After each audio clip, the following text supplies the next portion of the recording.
एक प्रसिद्ध राजा था जिसका नाम रामधन था।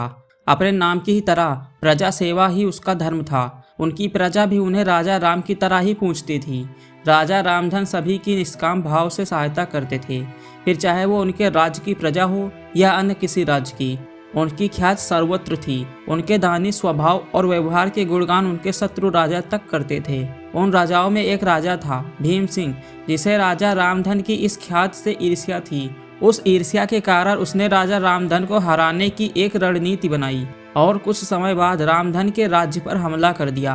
भीम सिंह ने छल से युद्ध जीत लिया और रामधन को जंगल में जाना पड़ा। इतना होने पर भी रामधन की लोकप्रियता में कोई कमी नहीं थी। हर जगह उन्हीं की बातें चलती थी, जिससे भीम सिंह को चैन न था। उसने राजा रामधन को मृत्युदंड देने का फैसला किया। उसने ऐलान किया कि जो राजा रामधन को पकड़कर उसके सामने लाएगा वो उसे सोने की दिनार देगा। दूसरी तरफ राजा रामधन जंगलों में भटक रहे थे। तब उन्हें एक राहगीर मिला और उसने कहा, भाई तुम इसी जगह के लगते हो, क्या मुझे राजा रामधन के राज्य की तरफ का रास्ता बता सकते हो? राजा रामधन ने पूछा, तुम्हें क्या काम है राजा से?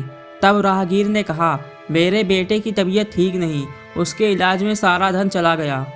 सुना है राजा रामधन सभी की मदद करते हैं, सोचा उन्हीं के पास जाकर याचना करूं। यह सुनकर राजा रामधन राहगीर को अपने साथ लेकर भीम सिंह के पास पहुंचे। उन्हें देख दरबार में सभी अचंभित थे। राजा रामधन ने कहा, हे राजन, आपने मुझे खोजने वाले को 100 दिनार देने का वादा किया था। मेरे इस मित्र ने मुझे आपके सामने पेश किया है, अतः इसे वो 100 दिनार दे दें। यह सुनकर राजा भीम सिंह को एहसास हुआ कि राजा रामधन सच में कितने महान और दानी हैं, और उसने अपनी गलती का स्वीकार किया। साथ राजा रामधन को उनका राज्य लौटा दिया और सदा उनके दिखाए रास्ते पर चलने का फैसला किया। दोस्तों, इसी को कहते हैं कर भला तो हो भला। तो दोस्तों, कैसी लगी ये कहानी कमेंट करके ज़रूर बताइए, और ऐसी ही प्रेरणादायक कहानी सुनने के लिए हमारे चैनल को सब्सक्राइब कर लीजिए। Thanks for watching.